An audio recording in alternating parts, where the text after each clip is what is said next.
Olá pessoal, tudo bem com vocês? Então, viemos mais para uma semana aí e o conteúdo vai ser a sequência da semana passada, né? Semana passada a gente falou sobre cinética e os fatores externos que interferiam nessa cinética. E agora a gente vai ver a parte mais matemática. E daí vem a pergunta: como que a gente pode expressar matematicamente a velocidade da reação? Uma delas a gente já viu semana passada, que é a velocidade média lá, que a gente calculou a variação da concentração, né, a concentração final de um reagente ou de um produto, menos a inicial, dividido pelo intervalo de tempo em que essa reação, né, ocorreu. Isso é a velocidade média.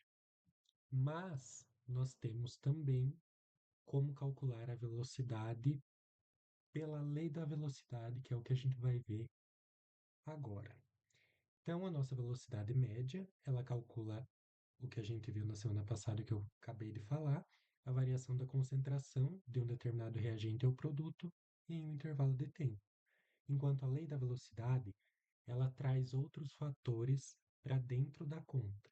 Enquanto na velocidade média a gente pega a concentração final menos a inicial e divide pelo tempo final menos inicial, na lei da velocidade a gente vai mexer com outros fatores que envolve a concentração também, mas a gente vai ver que ele demanda um pouco mais de atenção e ele envolve uns cálculos um pouco mais complexos. Nada fora do real, mas a gente vai ver que ele é um pouco mais é, interpretativo. A gente vai precisar lidar com mais interpretação para conseguir entender a lei da velocidade. A gente vai ver que a temperatura, que os catalisadores, esses dois fatores principais, eles influenciam diretamente na velocidade e nos cálculos. Isso fica mais claro quando a gente faz o cálculo e vê os valores numéricos. Eu trouxe exemplos e a gente vai ver bem certinho cada um deles. Então, a velocidade média calcula a velocidade no intervalo de tempo, com a formulazinha da velocidade, que é igual à variação da concentração, aqui representado pelo Czão, mas pode ser aqueles colchetes também, dividido pela variação do tempo, e mede uma velocidade. Agora, na lei da velocidade, a gente vai ter isso aqui, ó.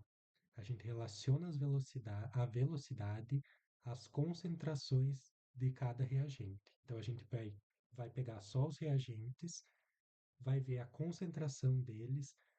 Quando a gente muda uma concentração e a outra permanece a mesma, o que acontece com a velocidade?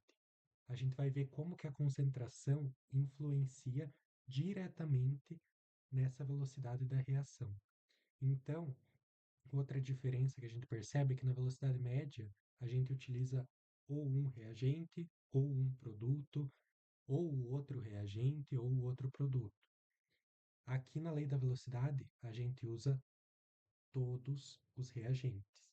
Se a gente quiser fazer com produtos, pode ser, mas aí vai ser um cálculo da reação no sentido inverso, porque padrão da lei da velocidade a gente calcula só os reagentes.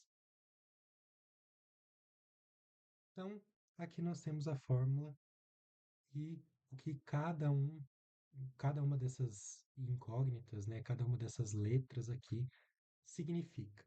Então, a lei da velocidade é uma expressão matemática que relaciona a velocidade de uma reação com a concentração dos reagentes, como eu havia citado anteriormente. Então, a gente vai ter aqui V, que é a nossa velocidade da reação, onde a gente vai trabalhar com o K, que é uma constante de velocidade, que a gente vai ver no próximo slide, que eu vou comentar mais aprofunda- aprofundadamente com vocês. Aqui a gente já viu esse não é novidade, esses colchetes representam a concentração, né, as concentrações dos nossos reagentes. Não mexemos com produtos na lei da velocidade, só se for o cálculo da reação no sentido inverso. E o Mn, tanto K quanto Mn são incógnitas novas. São valores que vocês não viram ainda e que eu vou explicar também nos próximos slides. Então vamos começar justamente com a nossa constante de velocidade, que é o nosso K. Então, o K é uma constante que vai variar de reação para reação. Ele não é um valor tabelado certinho, como outras constantes. Ele é obtido a partir de experimentos. A gente vai lá, faz o experimento, calcula a velocidade. Sim, muitas vezes a gente calcula a velocidade porque a gente quer saber justamente a constante k. E a gente só vai conseguir descobrir ela com a velocidade. Ou a gente pode descobrir com a equação de Arrhenius, que eu vou falar lá no final para vocês também. Mas é muito comum que questões que tratem da lei da velocidade pedirem o valor de k do que o valor da velocidade. Muitas vezes eles vão te dar o valor da velocidade e o k vai ser a incógnita que você vai ter que descobrir. Daí a gente vai ter que fazer as manipulações algébricas, passar as concentrações dividindo e isolar o k. Pode acontecer deles dar o k e pedirem a velocidade, ou pedir a concentração. Aí varia muito do que o exercício quer, mas aí é tudo uma questão de manipulação mesmo das incógnitas. Então, o K, a gente vai fazer o experimento e a gente vai substituir os valores nessa fórmula, isolando o K para descobrir ele. E isso que é a constante de velocidade. Como dito, é uma constante. Então, para uma determinada reação específica, o valor desse K não muda. Ele muda de reação para reação, mas para aquela reação é a mesma. A não ser que daí a gente tenha a interferência da temperatura e dos catalisadores, que daí pode mudar esse valor de K. Mas ele é uma constante geral ali para uma reação específica. Daí tem outros fatores que interferem, mas a gente vai vendo detalhadamente também. E aí, para ver mais sobre a fórmula, a gente vai para os nossos expoentes, aqui representados por M e N. E o que que esses expoentes nos dizem? Eles indicam como que a velocidade da reação varia com a concentração de cada reagente. Então é isso que eu falei anteriormente. Esses expoentes a gente vai chamar de ordens de uma reação. O que que são essas ordens? As ordens são justamente o que define como que a concentração vai agir ali para determinado reagente. A gente vê isoladamente a do A gente vê a ordem isolada do B, e para a gente saber a ordem da equação global, a gente soma os dois expoentes. Isso vai ficar mais claro com os exercícios. Mas as ordens, elas medem como que a velocidade reage a partir da concentração dos nossos reagentes. E é uma parte um pouco chatinha que demanda muito da interpretação. Muitos exercícios que mexem com a lei da velocidade, eles vão fornecer ali uma tabela com valores de concentração e valores da velocidade. E aí você vai ter que descobrir a ordem para saber escrever essa equação aí. Saber o que que vai no lugar do M, o que que vai no lugar do N. É mais simples do que parece, mas vale, né, um treino ali para entender bem como é que funciona essas ordens. A ordem pode ser zero, pode ser um, pode ser dois, pode ser três e assim sucessivamente, dependendo da quantidade de reagentes. Enfim, tem vários fatores que a gente vai vendo ali que eles vão nos dar esse valor da ordem. E a partir deles a gente vai determinar como que essa reação se comporta com a determinada quantidade de concentração. Tem reações que a quantidade de concentração não afeta a velocidade, tem fatores que se você duplica, tem ordens, né, que se você duplica a tua concentração, você duplica também a sua velocidade.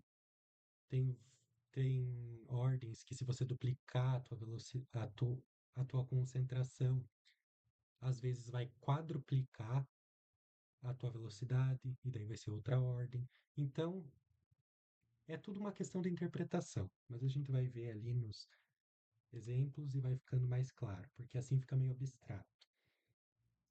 Então, as ordens da reação indicam como a velocidade varia com a concentração, que é isso que eu estou repetindo várias vezes. Eu sei, mas é justamente isso. É como que essa velocidade vai variar, eh, como que ela vai reagir com a determinada concentração ali, como que ela vai ser modificada. E daí essas ordens, né, podem ser 0, 1, 2, 3, em alguns casos podem ser valores fracionados, negativos, que não são muito comuns em questões de vestibulares. Aí a gente mexe com cálculos um pouco mais complexos, enfim, isso é raridade em vestibular. Mas eu só estou citando aqui como mais curiosidade mesmo. Existem valores fracionários ou negativos, mas não é tão comum de acontecer, porque envolvem outras reações mais complexas, enfim. Então, elas são determinadas experimentalmente, como eu falei, e não tem necessariamente a ver com o coeficiente estequiométrico da reação. Isso é um detalhe bem importante. Quando a gente for ver sobre equilíbrio químico, a gente vai utilizar uma fórmula onde a gente também calcula uma constante de equilíbrio e a gente utiliza como os expoentes o coeficiente estequiométrico. Mas aqui não se encaixa. Aqui não se encaixa porque nem toda reação é elementar. E o coeficiente estequiométrico vai dar a coincidência ali de ser o mesmo valor do expoente. Mas não é bem assim que funciona. Não é porque eu tenho 2A que o expoente do meu A vai ser 2. Por isso que a gente precisa analisar a tabela ali das reações, ali, como é que elas foram feitas experimentalmente, para a gente definir a ordem. E pelo coeficiente estequiométrico pode dar um erro aí que você pode perder a questão, porque não é completamente interligado. Pode acontecer uma coincidência, sim, mas não é exatamente o que a gente deve fazer. E a gente vai ver a forma correta de como fazer, né, essas contas. E aqui a gente tem um exemplo. Temos aqui a nossa velocidade igual a constante k multiplicado pela concentração de A, que está elevado a 2, vezes a concentração de B, que não está elevado a nada, está elevado a 1. Quando não tem nada, a gente sabe que é porque está elevado a 1. Sendo assim, a ordem vai ser justamente o expoente de cada um dos reagentes. Então, para o nosso a ordem vai ser 2, porque ele está elevado na segunda potência. A ordem de B vai ser 1, e a ordem global vai ser a soma dos expoentes. Então, 1 mais 2, 3. Então, é muito simples. Quando eles já te dão assim, né, a, a equação, porque aí você já sabe a ordem. Daí, se eles te dão a equação, provavelmente eles vão querer a constante k ou eles vão querer a velocidade. Mas assim é bem mais fácil da gente analisar e ver quais são as ordens. Mas nem sempre é assim, muito pelo contrário. Muitas questões vão pedir justamente para você escrever a equação. Você que vai ter que colocar se o expoente é 2, se o expoente é 1, se o expoente é 3, enfim. E aqui nós temos exemplos muito variados aqui de fórmulas da lei da velocidade. Aqui, ó, por exemplo, a gente tem que a velocidade de uma ordem global zero, ou seja, os expoentes m e n ou só m é zero, a gente só tem a constante k como velocidade. Como que pode ser zero? Vocês me perguntam. A gente vai ver. Quando é zero, ele pode ser zero justamente quando a velocidade não depende da nossa concentração. Por isso que a gente não tem nenhuma concentração ali multiplicando k. Porque por mais que a gente altere a concentração, a velocidade vai ser a mesma. Então, é isso ali que pode acontecer. E a gente vai ver que tem exemplos aí que ocorrem isso bastante. E pode ocorrer, sim, de chegar nesse valor. Daí a gente tem, quando A for de ordem 1, o B pode ser de ordem 0, não está representado aqui. Pode ter um B, assim como não pode. Aí depende muito da reação que a gente tiver. Daí, quando A e B forem de ordem um, a gente vai somar os expoentes, vai dar 2 a global. O A sozinho pode ser 2, pode ser 3 também. Ordem vai ser apenas ele, porque aqui a gente teria um elevado na zero se tiver o B. E assim por diante. Vários exemplos aí de como essa lei da velocidade pode aparecer. E daí, como que a gente descobre essas ordens? Então, como eu já falei, a gente consegue esses valores por meio de experimentos mesmo.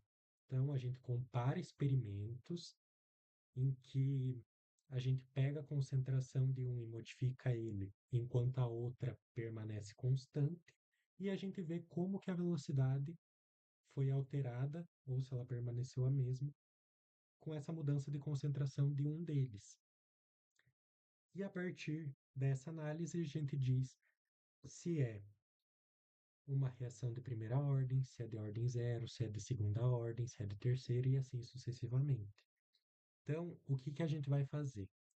A gente vai comparar esse reagente que a gente vai estar variando com a velocidade e ver como a velocidade interage com essa mudança de concentração. Se ela muda também, se ela permanece a mesma. E a partir disso a gente vai determinar aqueles expoentes M e N, que são justamente as ordens da nossa reação.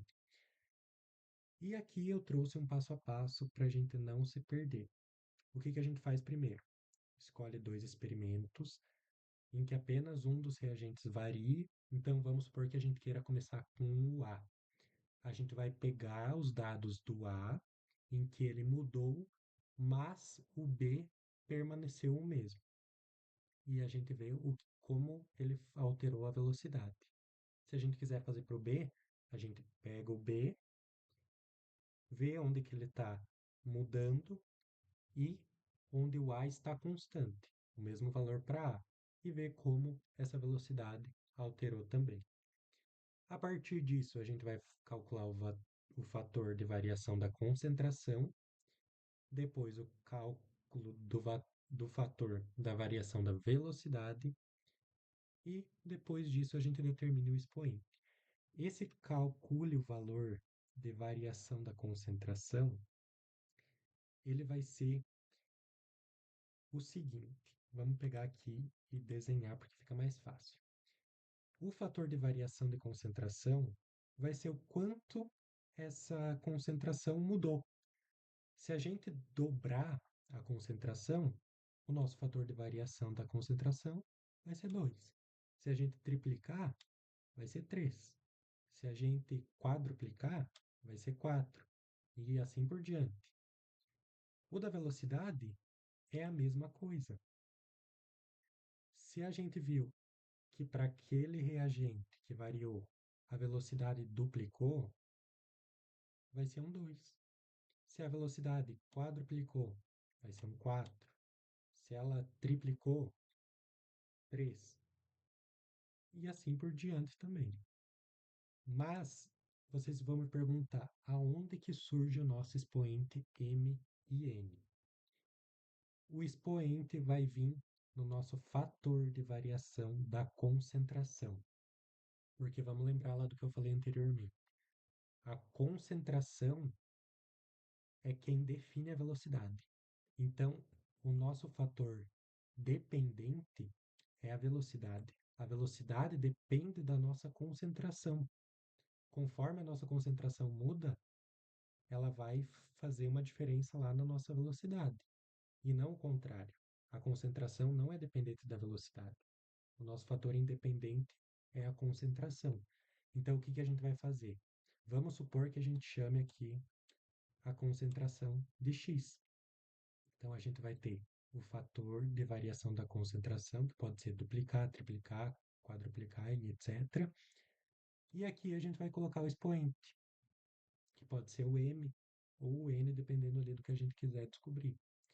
E a gente vai igualar isso ao nosso fator de variação da velocidade. que vamos chamar de y aqui. Então, o que a gente vai ter? A gente vai ter dois valores e um expoente ali que a gente vai precisar descobrir. Mas vocês vão ver que só de bater o olho já dá para descobrir qual vai ser o nosso expoente.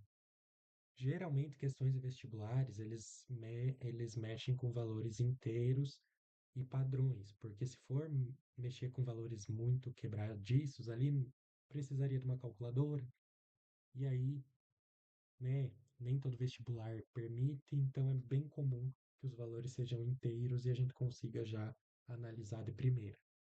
Então, fazendo essa relação aqui, a gente consegue determinar o nosso expoente, que é a nossa ordem, que é como a concentração daquele reagente vai influenciar naquela velocidade. E vocês vão ver que é bem tranquilo de fazer esse tipo de conta. Então, algumas dicas importantes aqui para não errar. Na determinação da lei da velocidade, não utilizar os coeficientes estequiométricos. Aqui, inclusive, vem o que eu falei, né? Que os coeficientes coincidem com os expoentes em reações que são elementares. Então, pode acontecer de, tipo, ter um 2A na reação e o expoente desse A ser 2, mas não é por conta do coeficiente, é por conta dali da análise. Então, pode acontecer da coincidência bater certinho o valor, mas não é isso correto de se fazer. Por isso que a gente deve utilizar os dados fornecidos pelo experimento. Então, vamos lá para a nossa equação de Arrhenius. Esse é o último conteúdo de cálculo que a gente vai ver hoje, e daí a gente vai para os exercícios para a gente fixar tudo que isso veio, que isso nos trouxe. Inclusive a equação de Arrhenius, que a gente vai ver aí essa equação que deve assustar porque ela é um pouco diferente, ela não costuma cair em vestibular com valores numéricos. Por exemplo, eles não vão te dar o valor da energia de ativação ou da temperatura para você calcular. Geralmente, o que envolve um exercício de equação de Arrhenius é a análise.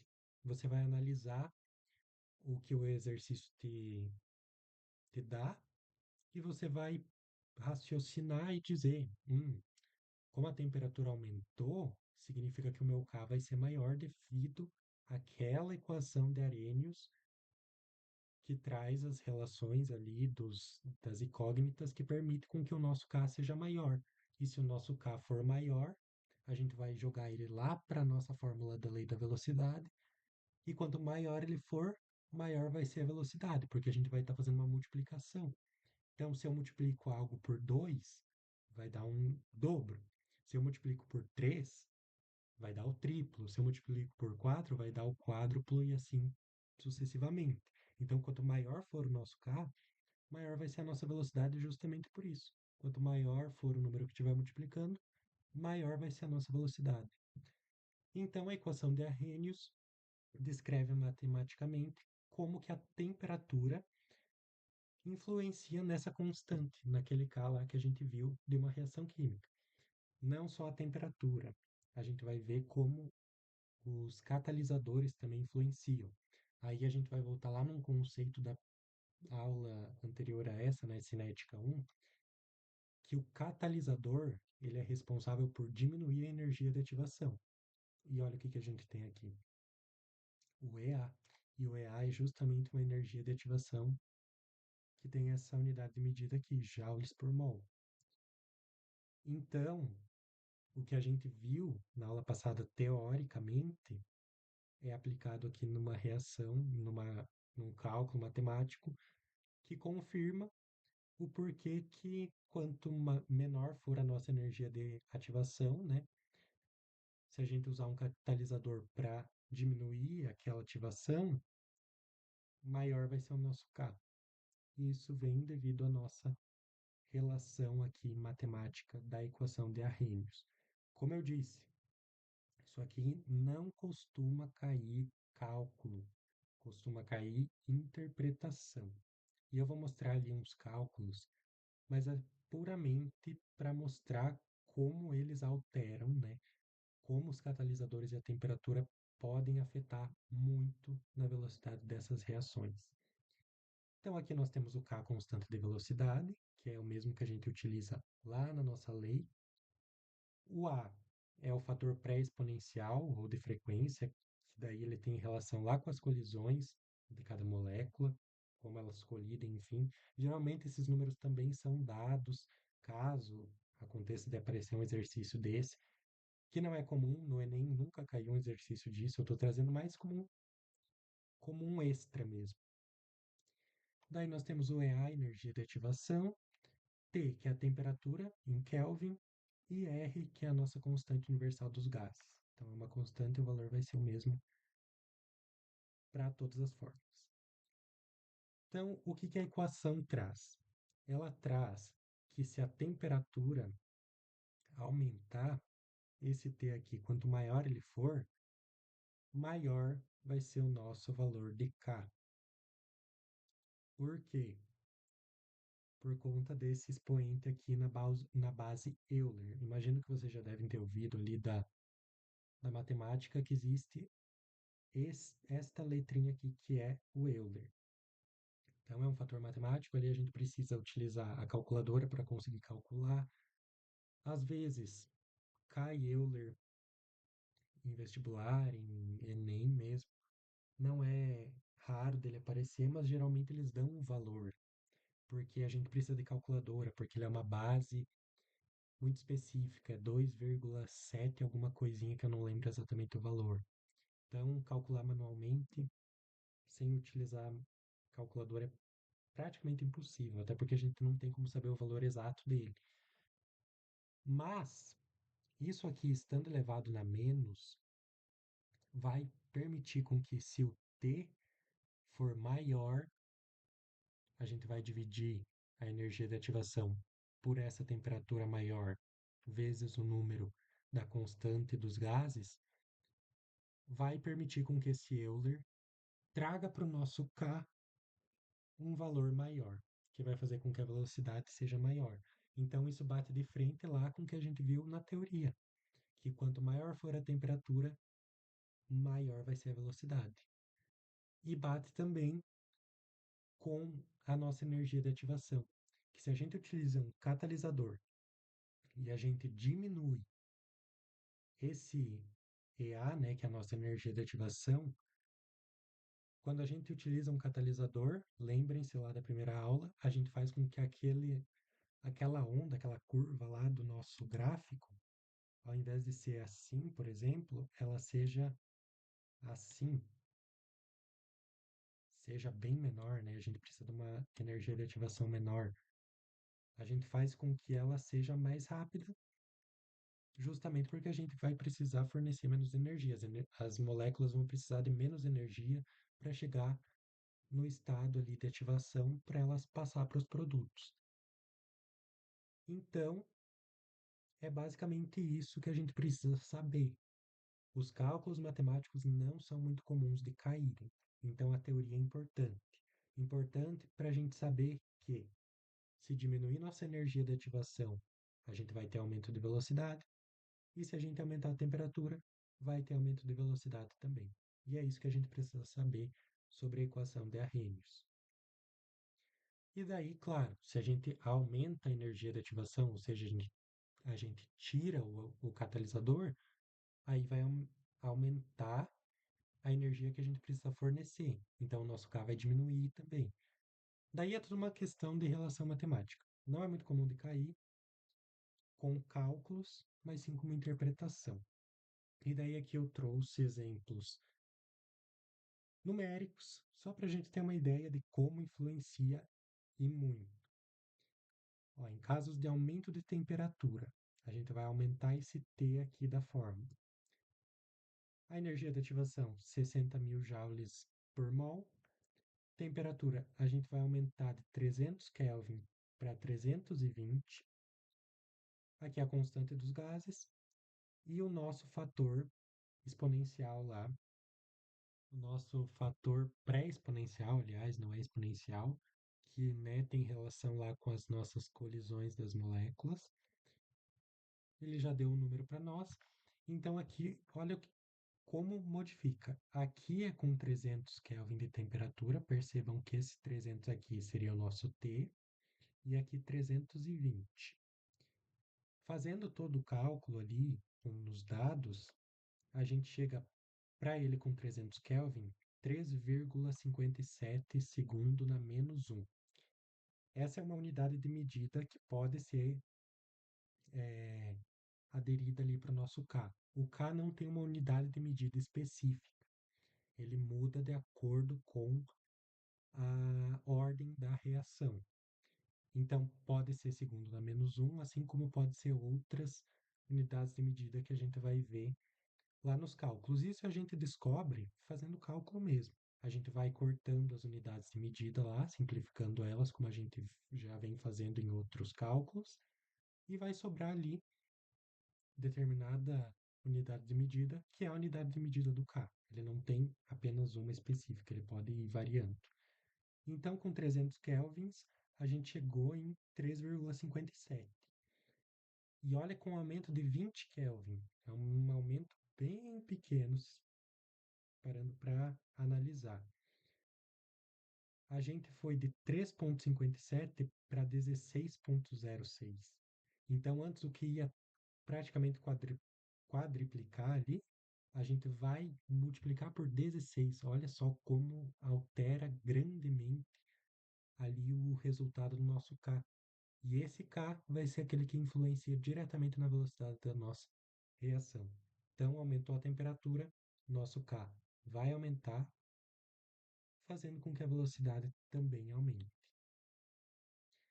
E em casos de diminuição de energia de ativação, ou seja, utilizando um catalisador, que é que a gente utiliza indo de 60 mil joules por mol para 45, aqui seriam 60 mil joules por mol e aqui seriam os 45 mil joules por mol. De 3,57, que seria o mesmo valor lá do primeiro que a gente teve, né? A gente foi para 1460. Então, olha como um catalisador faz com que esse K aumente absurdamente. Olha quantas vezes que esse K aumentou com a adição de um catalisador que diminuiu a energia de ativação.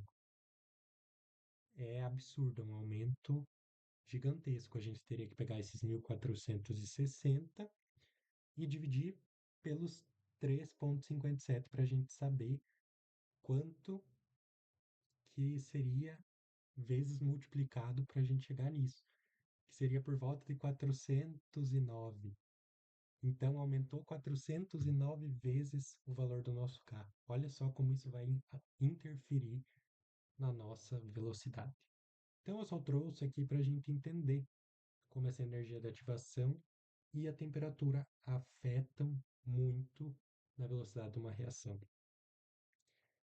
E agora que a gente já passou de toda a parte matemática, teórica, a gente vai para a prática, que nós vamos ter primeiramente questões de determinação de ordem, que é uma das partes mais cobradas em relação à cinética. E vamos lá para o primeiro exercício. Então vamos lá. O FJF 2024.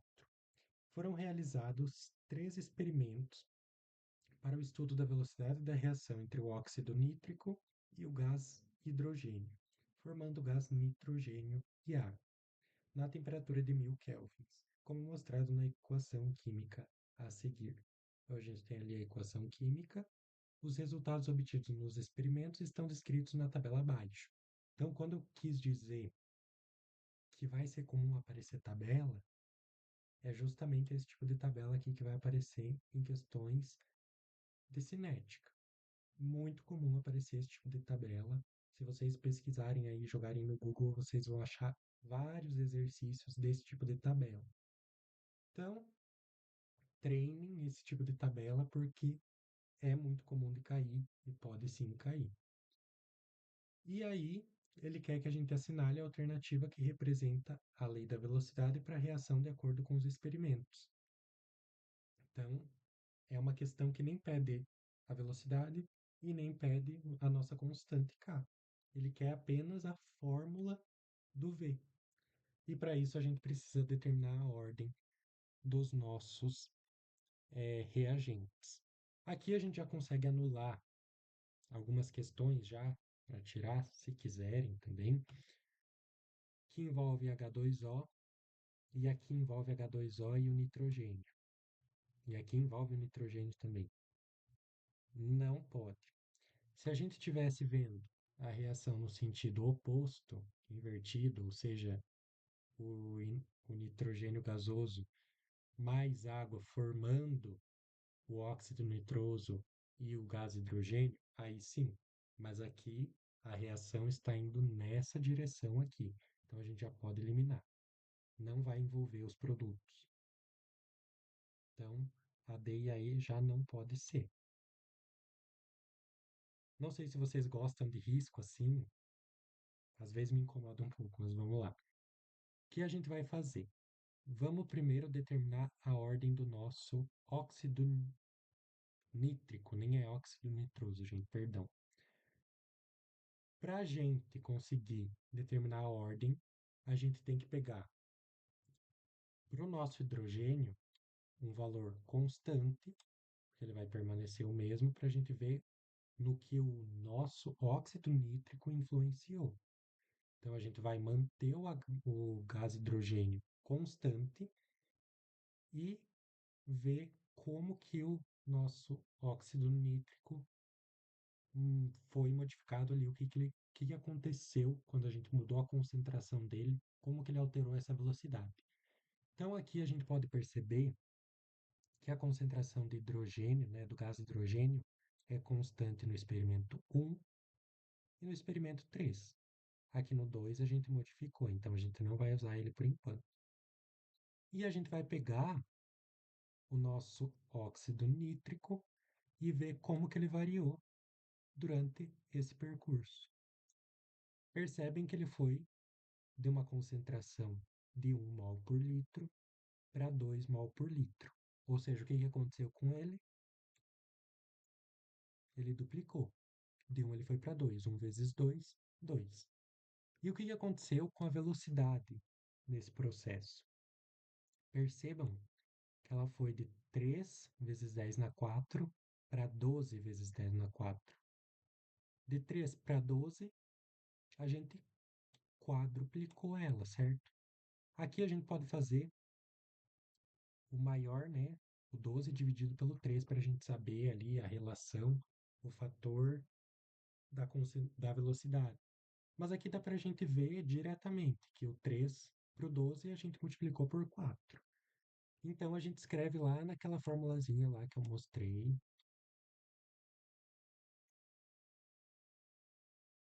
Não é muito comum de aparecer assim x, m igual a y. Eu trouxe agora nessa aula mesmo só para a gente associar com o que a gente viu anteriormente. Então a gente viu que o x é o fator que a gente viu de modificação do óxido nítrico, que foi 2, porque ele duplicou. Então vai ser 2 elevado na m, que é justamente o que a gente quer saber para descobrir a ordem, igual o fator de alteração da nossa velocidade, que foi 4, porque a gente quadruplicou ela. Então, igual a 4. E aí, o que a gente precisa fazer para satisfazer essa igualdade? 2 elevado a um número que a gente não sabe tem que ser igual a 4. Que número elevado a 2 que dá 4? 2. Pronto, descobrimos a ordem em relação ao nosso óxido nítrico, que é de ordem 2. Então dá para ver que não é tão difícil assim. O mais difícil é a gente analisar os experimentos ali, a tabela, enfim. Depois disso é só fazer essa relação aqui, ó. Então, a gente sabe que a concentração do nosso NO vai ser elevada na 2, devido a essa relação aqui que a gente viu na tabela. Olha só como bateu aqui com o coeficiente. Pode ser uma pegadinha. Aqui deu a coincidência de bater, mas não é por isso que vai dar certo em todas. Vamos ver ali para o hidrogênio, que a gente vai ter que fazer também para ver a ordem global da reação. Então, nosso NO vai estar elevado ao quadrado, a 2. Agora vamos fazer o mesmo para o nosso gás hidrogênio.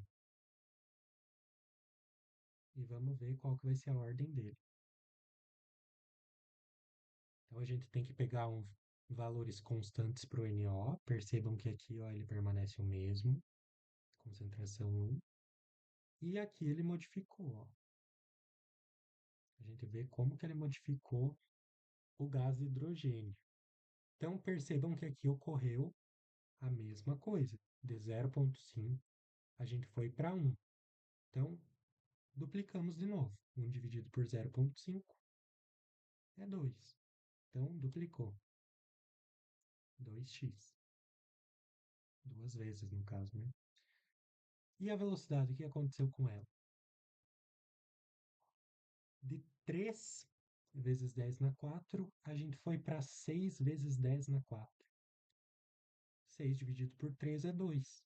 Ou 3 vezes 2 é 6. Então a gente também duplicou a velocidade.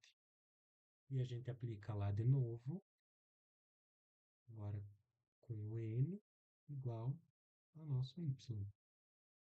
Aqui o nosso fator de concentração é 2, porque duplicou. O n a gente não sabe.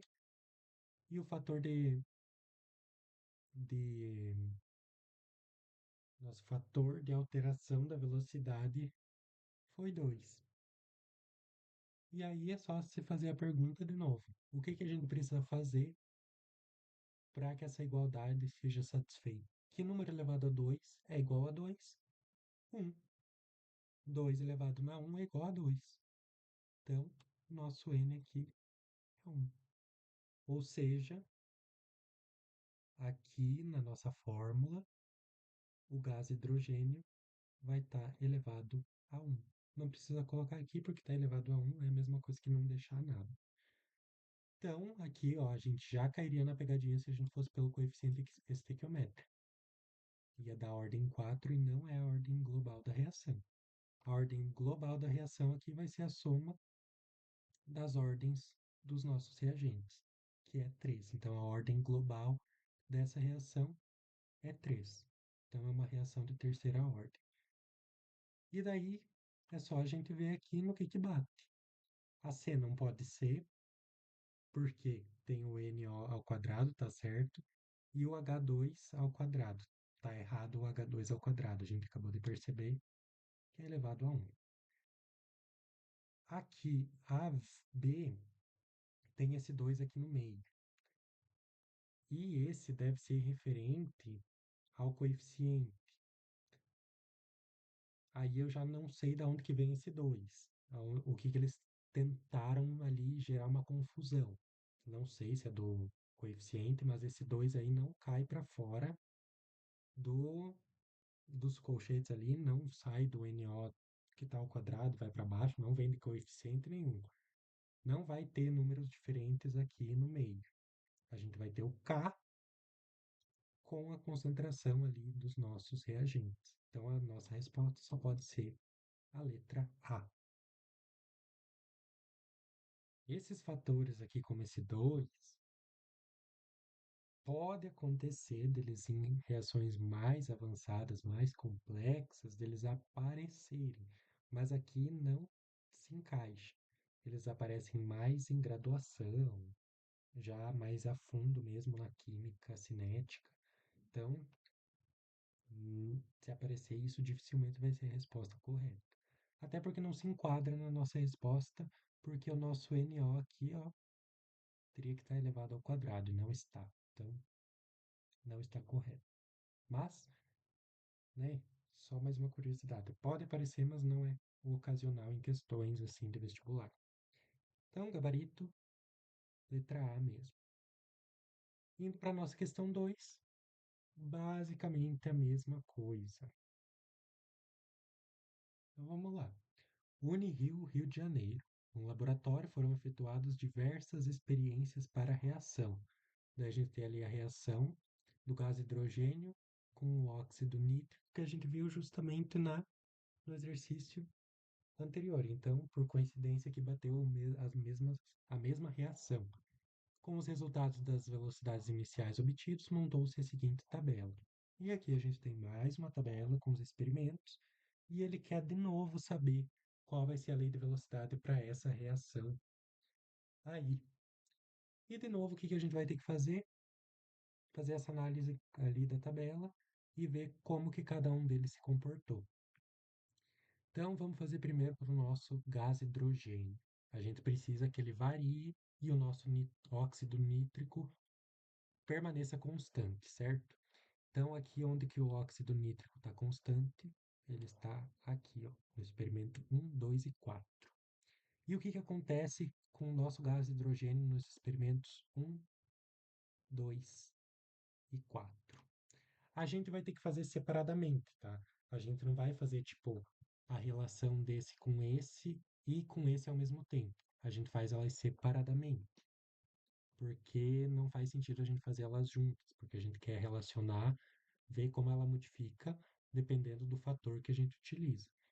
Então, vamos apagar aqui para não gerar confusão. Vamos começar com o valor mais baixo. Mantendo o óxido nítrico constante, a gente tem 0,1 mol por litro. Então, manteve constante ali. O que que o nosso gás hidrogênio, o que que aconteceu com o nosso gás hidrogênio aqui? Ele foi de 0,1 para 0,2. Dobrou. Enquanto aqui ele dobrou, o que que aconteceu com a nossa velocidade? Dobrou também. Ou seja, se a gente for lá fazer a formulazinha de novo que a gente fez anteriormente, a gente vai ter que para o nosso fator, né, de mudança ali da concentração do hidrogênio, do gás hidrogênio, foi 2 elevado na m, que é o que a gente quer saber, né, a nossa ordem. E a velocidade também dobrou. E daí a gente cai naquele mesmo caso do exercício passado. Que número elevado a 2 tem que ser. Qual número a gente tem que levar ao 2 para dar 2? É o próprio 1, né, gente? Elevando 2 na 1, a gente chega em 2. Então, a ordem do nosso hidrogênio vai ser 1. Então, aqui H2 elevado na 1. Precisamos escrever.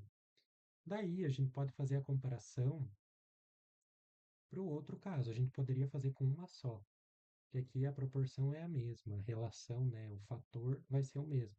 Mas, se quiser fazer por desencargo de consciência, pegamos o primeiro experimento e nós relacionamos ele com o quarto experimento, onde o NO permaneceu constante.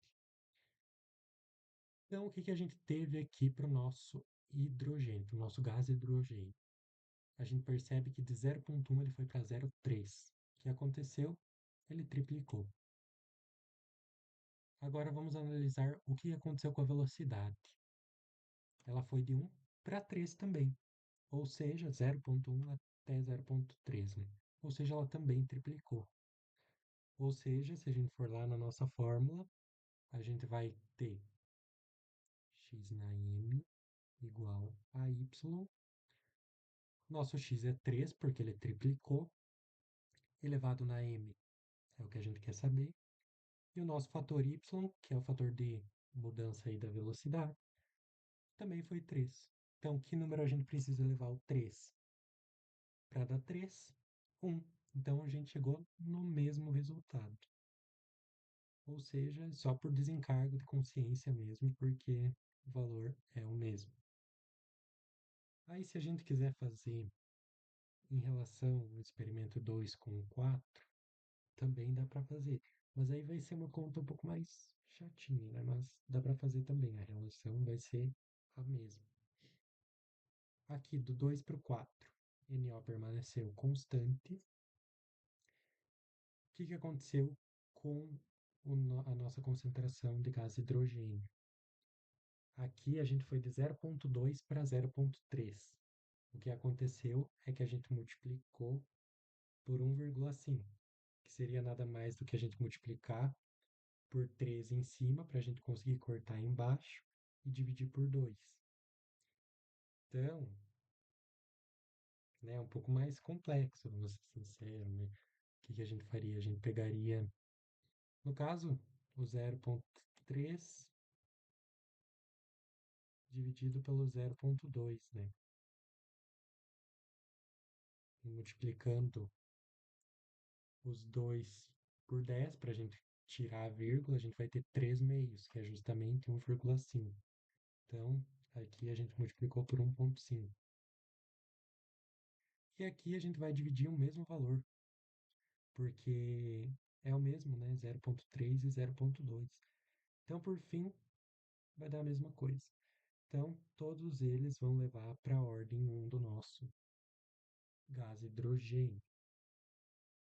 Agora vamos fazer para o nosso óxido nítrico. Vamos pegar onde que o nosso hidrogênio, o gás hidrogênio está constante, que seria nos experimentos 1, 3 e 5, e vamos ver o que que aconteceu com o nosso óxido nítrico. De novo, vamos apagar para não gerar confusão. Em relação ao experimento 1 com o 3, gás hidrogênio permaneceu constante, nós temos apenas alteração aqui no gás, no óxido nítrico. Então, de 0,1 ele foi para 0,2. O que que aconteceu? A gente duplicou, dobrou ele. E o que que aconteceu com a velocidade? Percebam que ela quadruplicou. A gente foi de 0,1 para 0,4. Se a gente dividir 0,4 por 0,1 vai dar 4, né? Então, 4 vezes a gente aumentou esse valor da velocidade. Então, o que que a gente vai fazer lá na nossa formulazinha? X na n agora igual y. Então, o nosso x, que é o fator de mudança da concentração, vai ser 2, elevado na n, que a gente não sabe, igual ao y, que é o fator de variação aqui da velocidade, que foi 4, porque quadruplicou. Que número elevado a 2 gera o valor 4? 2. Então, o nosso n é igual a 2. Aqui eu já vou colocar, se a gente quiser fazer para os outros, vai dar o mesmo resultado. Então, o nosso óxido nítrico vai ser elevado ao quadrado, que por sinal deu o mesmo valor do que o exercício passado, né? Vamos voltar lá, ó. NO ao quadrado e H2 elevado na 1.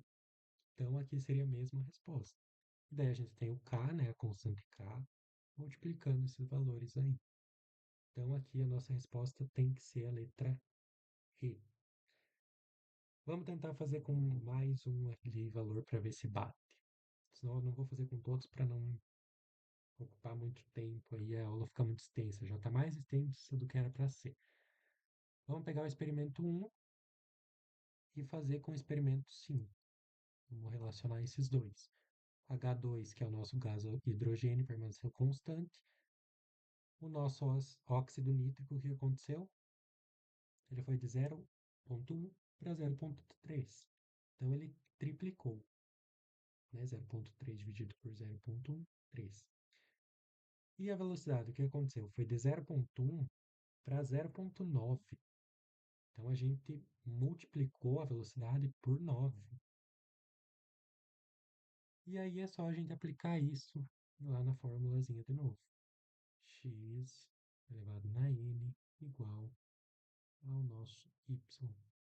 Então, o fator de variação, né, do nosso óxido nítrico, 3, elevado na n, que a gente não sabe, igual ao fator de variação da velocidade. De 0,1 foi para 0,9, variou 9 vezes, então, igual a 9. Que número elevado a 3 que vai dar... Não, eu estou falando errado, eu acho que desde o início, gente. Qual número a gente vai levar para o 3 para que o resultado seja 9? Se eu falei errado, me perdoem, vocês sabem o que eu estou querendo dizer, né? Qual o número que a gente vai ter que colocar aqui para esse valor ser verdadeiro? Posso estar me confundindo nas palavras aí. Peço perdão se aconteceu. Então, o número que a gente tem que levar para esse 3 virar um 9 é 2. Então, vai gerar a mesma resposta. Então, fechou mais uma questão aí de cinética química. E agora, uma questão para fechar sobre a lei da velocidade. Agora a gente não vai só verificar a ordem, mas a gente vai calcular o valor de K também. Então, vamos lá. A reação química representada a seguir foi estudada experimentalmente a 25 graus Celsius. Então, temos 2A gasoso mais B gasoso igual a C gasoso. Então, nós temos concentrações aqui, velocidade, e com base nos dados experimentais, ele quer saber a alternativa correta. Então, ele vai querer saber se a reação de primeira ordem, se a reação é de primeira ordem, segunda ordem ou qualquer ordem para A, quer saber para B e quer saber a nossa constante K. Então, vamos primeiramente analisar aqui graficamente. Graficamente não, porque não é um gráfico, é uma tabela. Vamos revisar aqui a tabela para ver quais são as ordens de A e B. Então, para a gente saber de A, a gente tem que manter o B constante. E ele é constante no 1, no 2 e no 4. Vamos fazer com 1 e 2. O resultado tem que dar o mesmo, tá, gente? Só para confirmar já, reforçar essa ideia. Então vamos pegar aqui o que aconteceu com o nosso A. A concentração do nosso A foi de 0,10 para 0,20, ou seja, duplicou. Enquanto isso, o que aconteceu com a nossa velocidade? Aqui tá péssima a qualidade, mas é na menos 3, tá, gente? Então ele foi de 2 vezes 10 na menos 3 para 8 vezes 10 na menos 3. Ou seja, quadruplicou, né? 8 dividido por 2 é 4. Então, vamos lá na fórmula. X elevado na m igual a y. Então, aqui a gente vai ter o fator de variação da concentração do nosso A, que foi 2, porque duplicou, elevado na m, igual ao fator de modificação ali, de quanto a gente variou para a nossa velocidade, que foi de 4 vezes. E aqui a gente já sabe que o m vai ser igual a 2. Tendo feito isso, a gente já sabe que a ordem de A, né, ali da concentração de A vai ser 2. Então a gente já pode anular a nossa letra A, já podemos anular a nossa letra D também. Agora vamos fazer para B.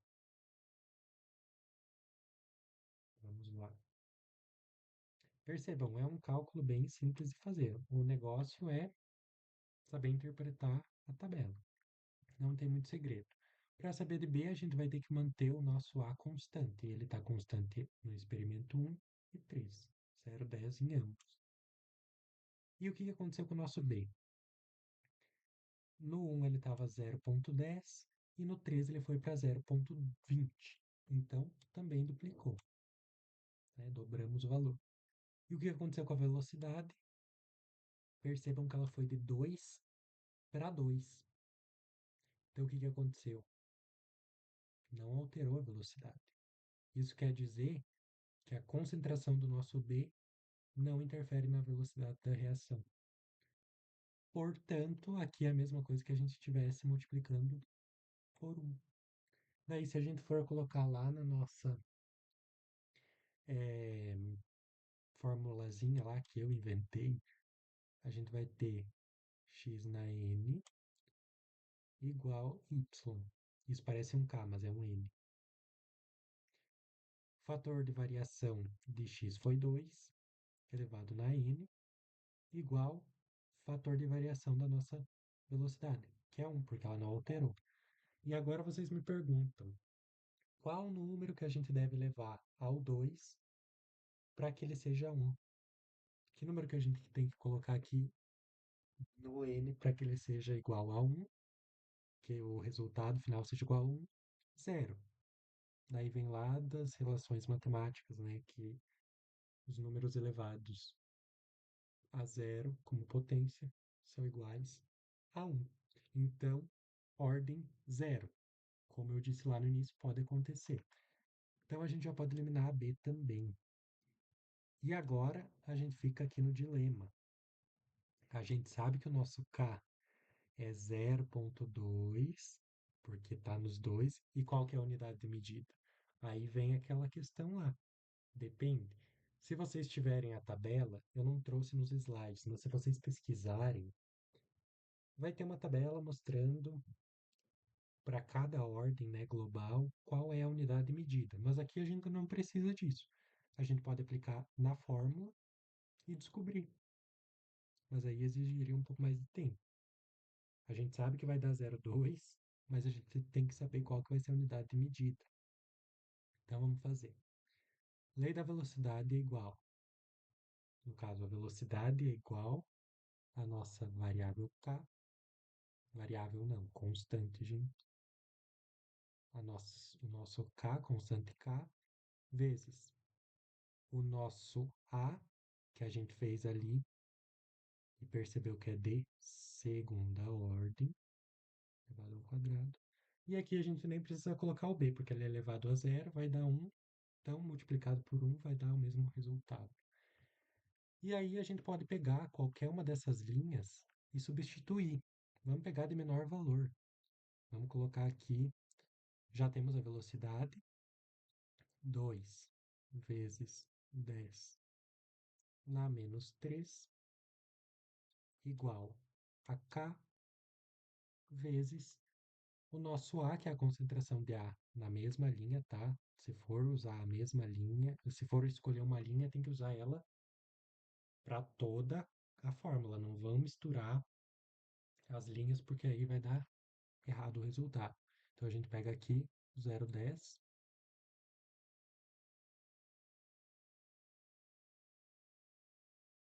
mol por litro. Pode ser representado por mol na menos 1.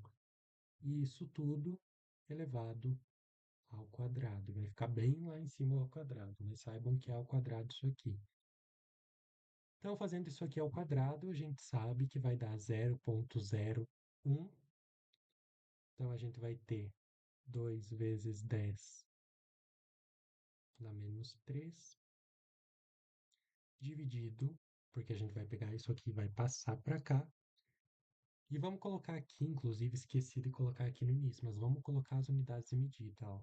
Temos mol, litro, menos 1,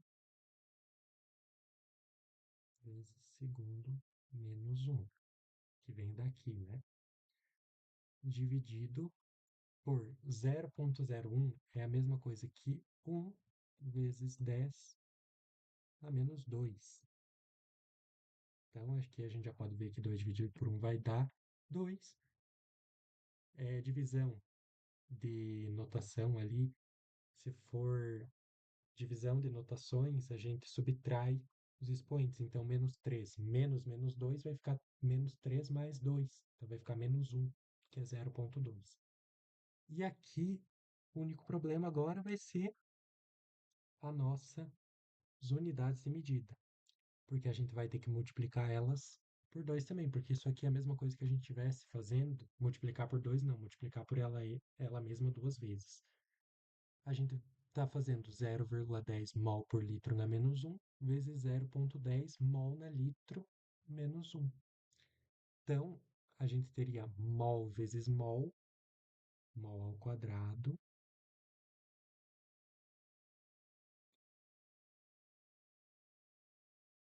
vezes litro na menos 1 vezes litro na menos 1. Bases iguais a gente soma expoente, então menos 1 vai ficar menos 2. Menos 1 mais menos 1 vai dar ali o jogo de sinal, vai ficar menos igual. Então, só para vocês saberem de onde está vindo ali para não gerar confusão. Isso vai ser igual ao nosso K. Agora a gente pode simplificar as unidades que são iguais. Tem um mol aqui, simplifico com mol aqui. vai sobrar um mol aqui. Daí o que que a gente faz? Expoentes, quando tem divisão, a gente subtrai. Então, um menos 2 menos um. Então, o nosso mol vai ficar na menos um.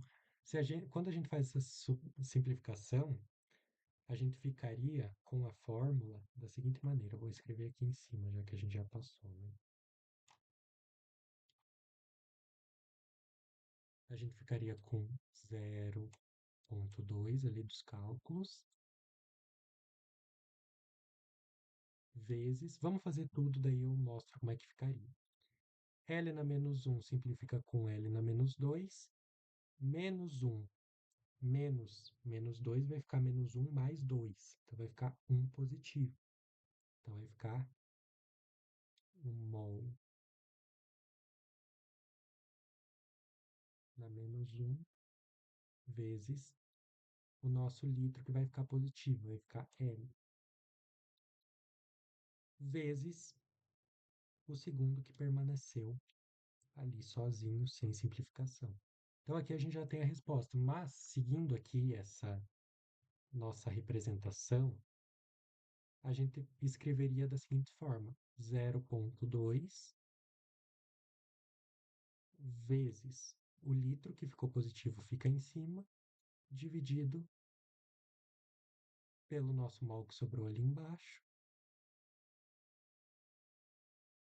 vezes o segundo, que como está negativo, significa que ele está embaixo. Então, vai lá para aquelas nossas, né, relações matemáticas. Se tiver elevado o expoente na menos um, ou qualquer outro expoente que tiver negativo, é só inverter, jogar ele para baixo e colocar o que está embaixo em cima. Aqui nesse caso é um, então ficaria ele ali um sobre mol, um sobre segundo. É a mesma coisa.